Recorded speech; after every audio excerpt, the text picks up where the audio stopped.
Hi, I'm Heather Staines. I'm a senior consultant for Delta Think and a longtime Charleston Conference participant. I'm very excited to be here today to have a conversation with Frank Peeters, the CEO of Springer Nature. Welcome, Frank. Thanks for joining as part of this conversation series. To kick us off, maybe you can tell us a little bit about yourself and how you got your start in scholarly communications. Yes, Heather, thank you very much for having me. It's always nice to participate in interviews and for a change, actually, to be on the other side of an interview. Tend to do these kind of interviews quite a lot internally now at Springer Nature as well. I actually have my weekly video blog where I try to interview one of our employees. So yeah, nice to be here. Yeah, to be honest, probably a little bit of an industry veteran by now. As probably you can see from the lack of hair on my head. Yeah, I joined Elsevier.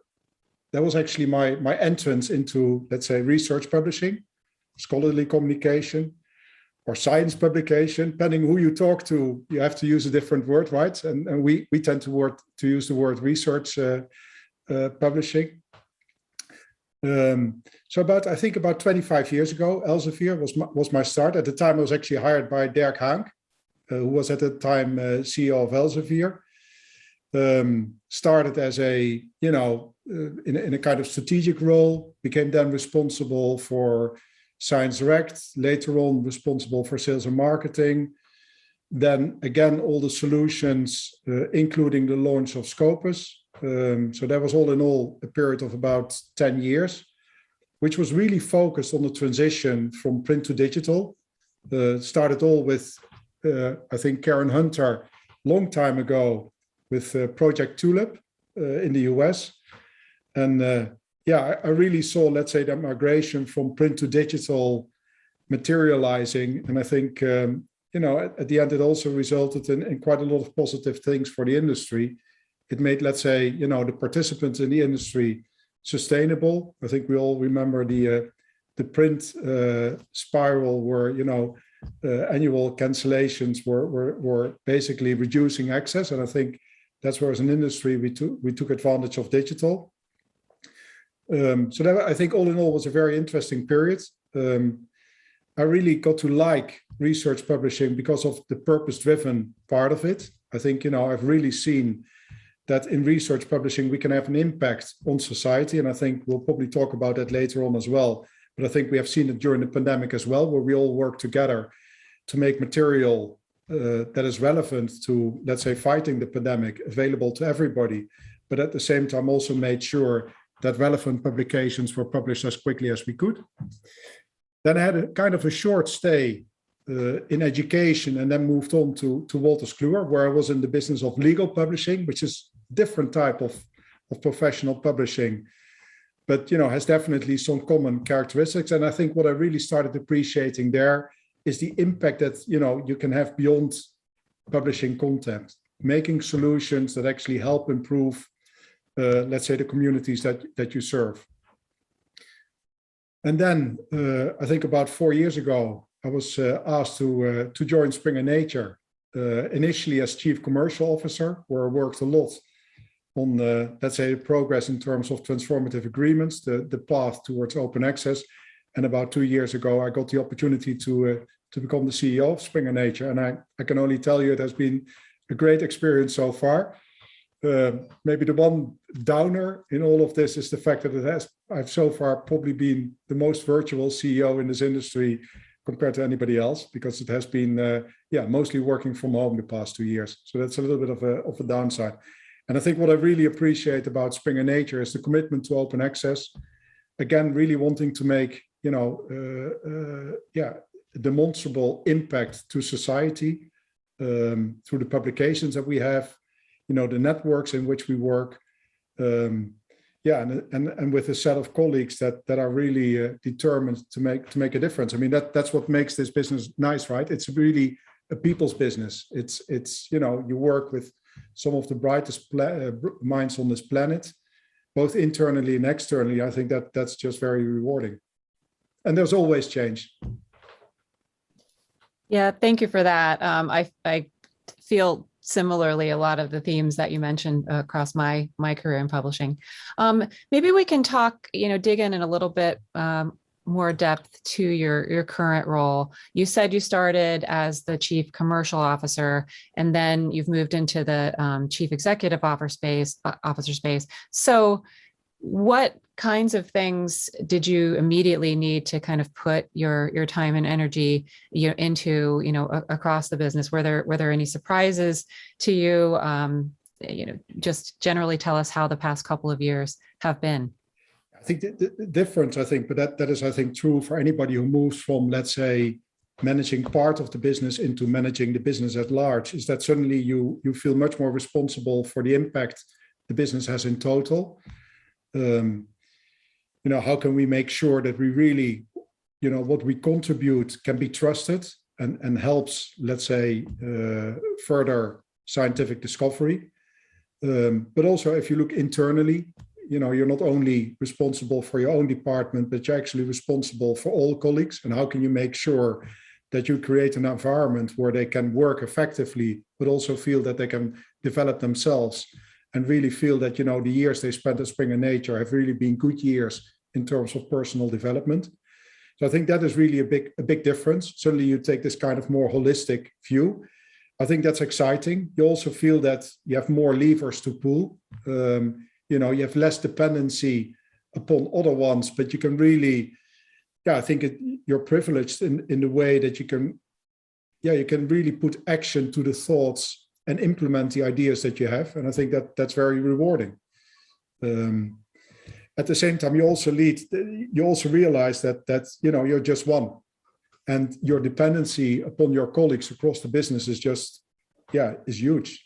I mean, you really need to make sure that you spend a lot of time communicating, talking, helping people understand how the different parts of the business add up, and what maybe is contradictory at one level in the organization is logical at a higher level. I mean, if you look at certain trade-offs, whether, for instance, do you want to, let's say, invest in a certain area at the expense of another, then you need to spend a lot of time explaining to both parties why you're actually doing that. And I think that only becomes more important when you grow in the organization. I think what is also nice is that our commitment to open access, I really feel that I'm in a position to drive that forward and to make sure that we invest in those parts and those enablers that are really required, for instance, in terms of technology, but also resourcing to make that vision happen. And also in terms of, acquisitions, investments, where we want to grow. So I think that's another one that I feel as a CEO, you're really privileged to have an impact on that. I think all in all, just a much more impactful role than I think, I've had in the past. Yeah, just a quick follow on. You said when you were at Wolters Kluwer, that was a shift for you in that the legal publishing was focusing more at that time on solutions beyond the content. And I think that's something we all see, carrying through, across the industry. Could you tell us a little bit about how that's played out for you at Springer Nature? Yeah, a good example is when I was at Wolters Kluwer, we worked on a tool that helped essentially lawyers draft contracts through a kind of, call it, decision tree structure. And if they use that tool, they could greatly reduce the time they would spend, for instance, on M&A documentation, with a positive impact of maybe reducing 50% of the time that they would spend on it. Now, if you look at what could happen in our case, I mean, if you look at research and development globally, it's still, in the way it's being funded and the way it's being executed, it's still quite wasteful. I think there are estimates, for instance, in Europe, that in Europe alone, roughly 25 billion is wasted a year through duplicated research. So if you look at the cost of research publishing, I think it's like 0.5% of the total cost of research and development. And you talk about trillions of dollars across the globe, and research publishing is, let's say, roughly 5 billion. So, taking that perspective, how can we improve efficiency and effectiveness of research and development as publishers, I think, is a great example as to how we can actually add value to the community. And in my view, open access, open science is the way to do that. If we open up, let's say, research and development findings, information, allow researchers across the globe to work more together, I think it will result in a more efficient way of spending money, but also reduce lead times. And I think, I mean, the pandemic is a good example. I mean, at the end, we developed a vaccine in less than a year, probably so fast that a lot of people still feel like, can I really trust it?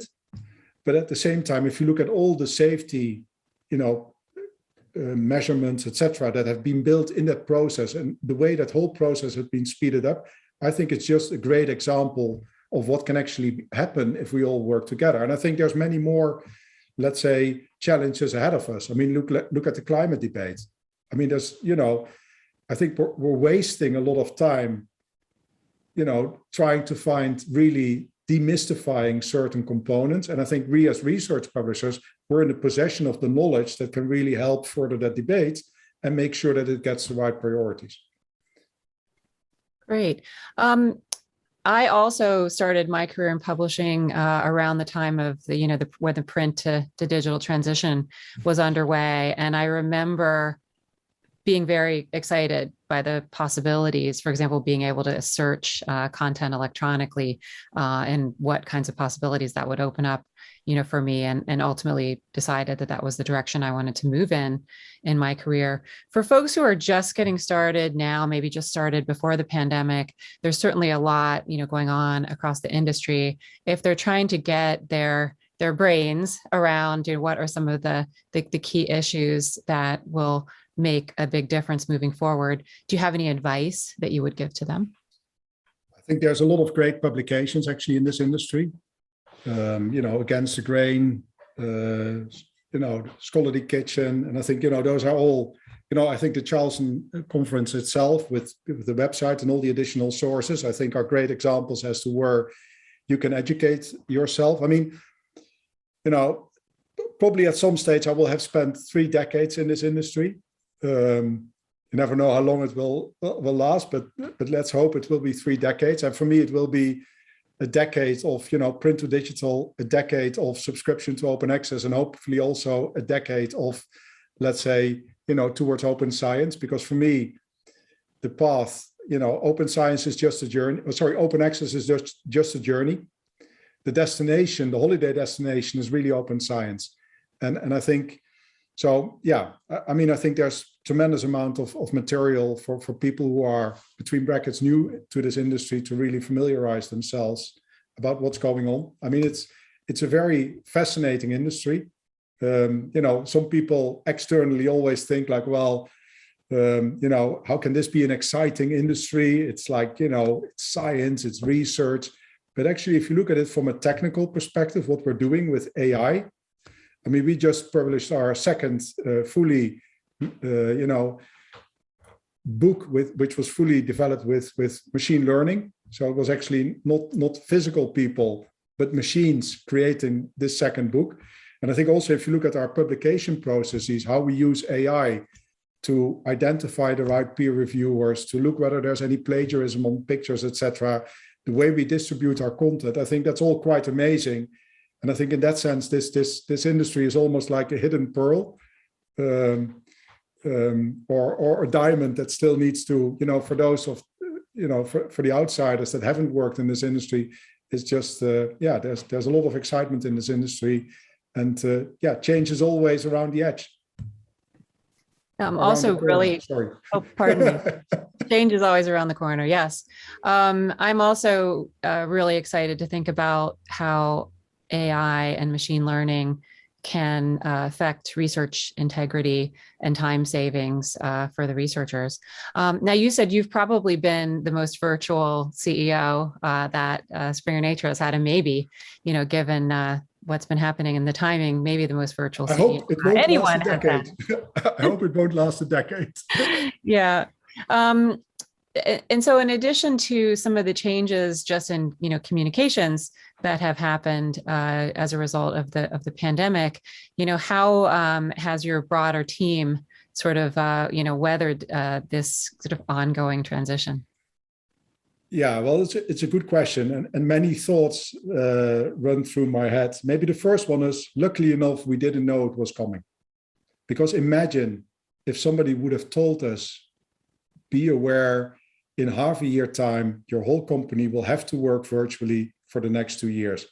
I think we would have probably panicked and we would have probably failed. And not only us, but probably the whole world. So luckily enough, it just happened and it happened. And I remember, in certain places of our business, let's say North America, Western Europe, the transition was relatively easy because the digital infrastructure was okay. But if you look at, roughly more than 20% of our colleagues are actually sitting in India, where the digital infrastructure is quite different. But also in those countries, the transition to digital actually went really well. Within 2 weeks, we didn't see any disruption. And I think, across the industry, I think we've done a lot of good things. We have, opened up content. We've worked with libraries to make sure that, researchers, students could get access off campus. So I think all in all, I think we have seen a very seamless transition. Now, if I look at, what did that mean within a company like Springer Nature, I think first of all, for me, it meant a lot more communication than I've ever done in the past, because it was just a lot easier.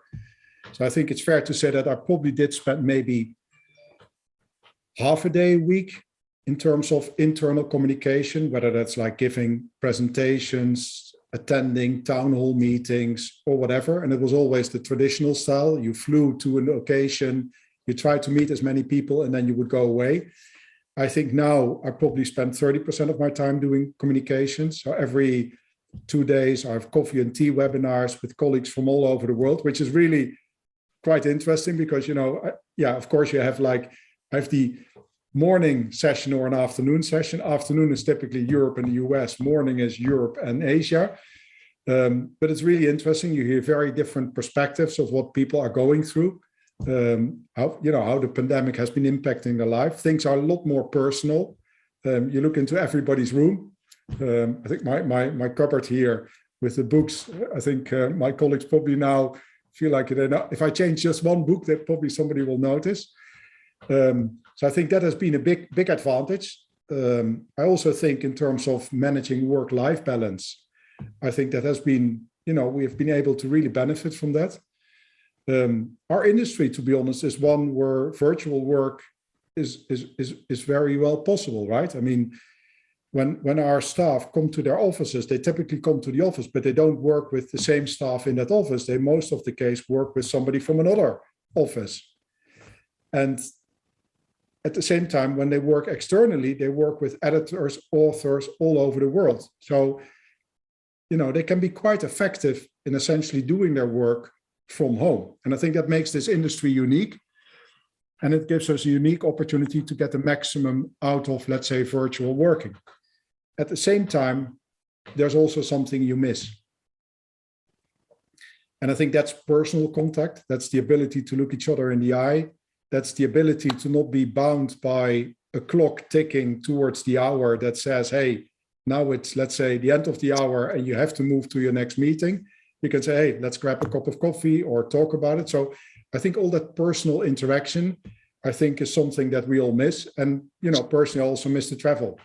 Of course, a lot of the travel has a lot of downsides in terms of, the impact on the climate, of course. But at the same time, seeing different places, meeting people from different cultures is just, a privilege for this industry. And I think, so going forward, it's all about finding the right balance. And, I think our policy is around, a minimum of 2 days at home, 3 days in the office, but, pending which location you're in, pending which department, pending the type of role you have, it can actually move up to 4 days a week from home, but it really depends. But I think we've also done some smaller things like, we typically start our meetings 10 minutes past the hour, finish on the hour so that everybody still has a 10-minute break so that you don't end up, 4 or 5 hours sitting on the same place because, if it's a physical meeting, you can walk around, but digitally, that's a bit more difficult. So we really try to start 10 minutes past the hour. And we do a lot of, in the past, we had 1 or 2 days of management board meeting. And what we now do is much more shorter, more frequent meetings, like, a 1 hour call on a Friday afternoon. So higher interaction, but shorter.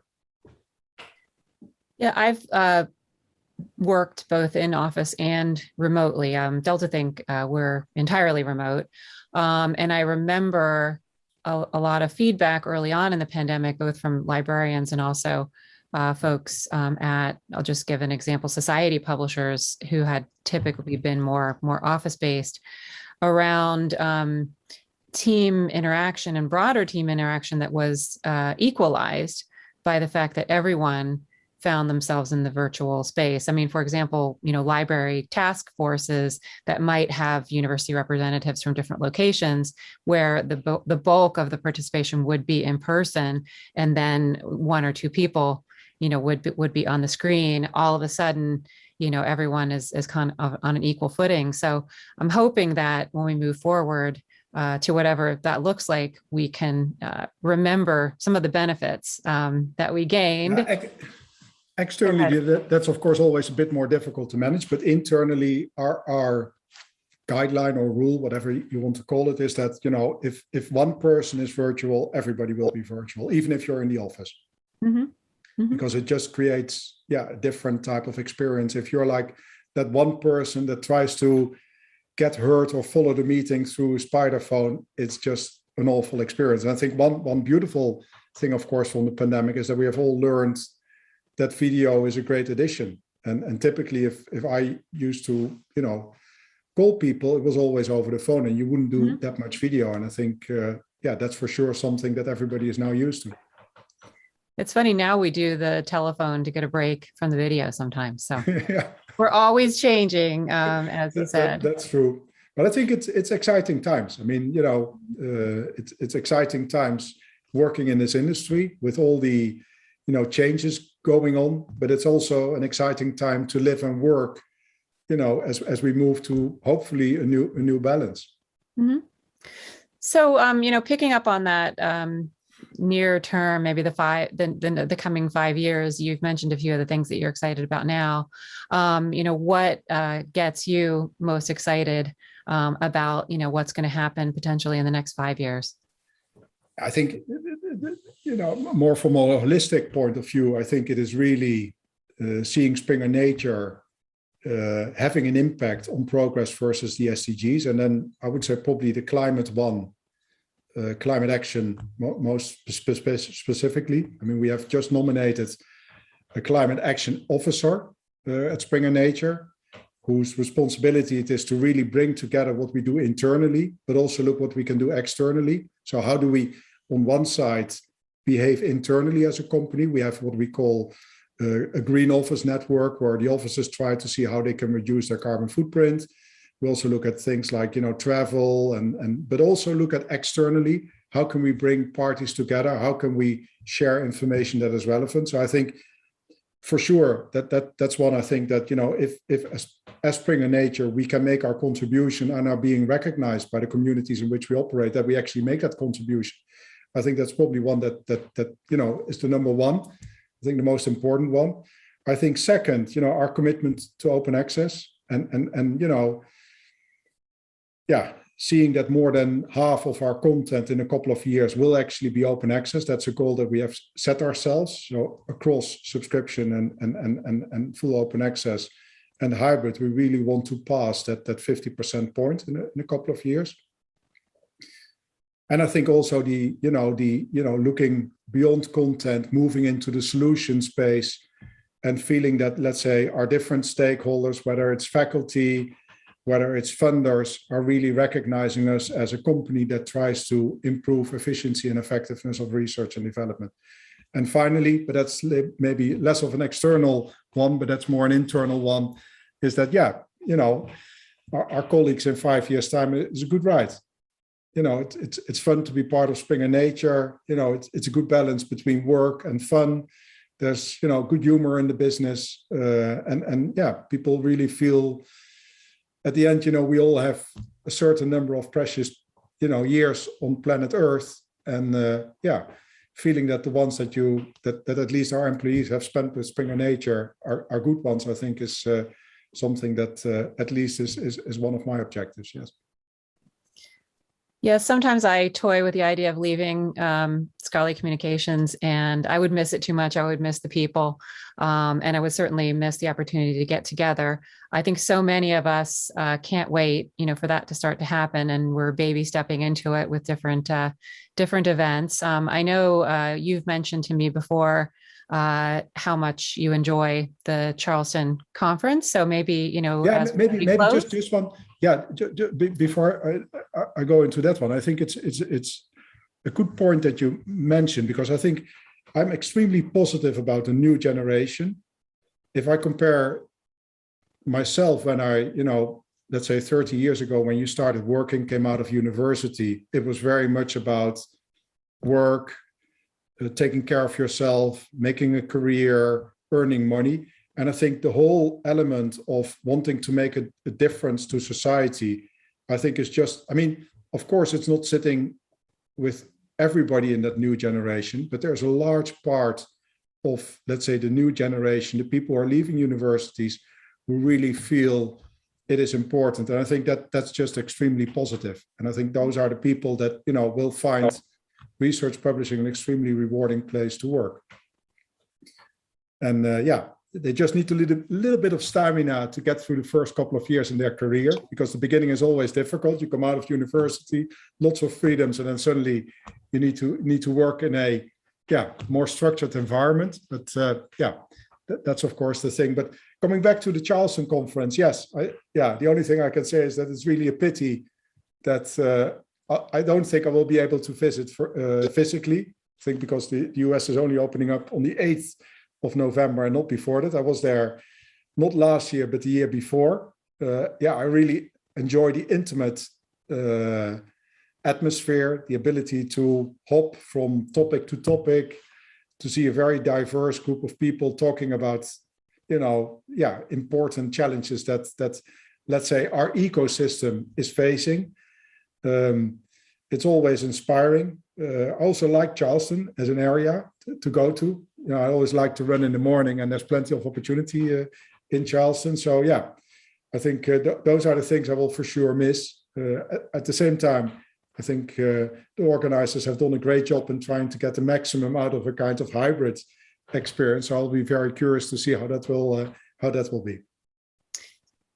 Yeah, I think it's been really interesting over the past 18 months to see how we first moved from in-person to completely virtual, and now this foray into the hybrid space. And I think from an equity and inclusion standpoint, I'm very excited to see how that goes. I think a lot more early career and folks from underserved regions will have the possibility to take place in conferences like Charleston. So 5 years from now, we may see a very different shape, but hopefully there will be the opportunity to gather in person, and we will welcome you back to the Charleston stage. And who knows, in 5 years, everybody, it will be hybrid, but people will be either there physically or they will send their avatar, which is like, 3D projection, and, you never know what technology will bring us. You never know. I was going to say, for your morning runs, maybe you could find a running buddy who could jog with a GoPro, and then you could feel like you were right there with us. Well, thank you so much for this conversation. I've really enjoyed getting to know you better, getting to learn, what your organization is looking forward to in the coming years, and we will eagerly follow progress into that future. Thanks so much. Thank you very much. Thank you.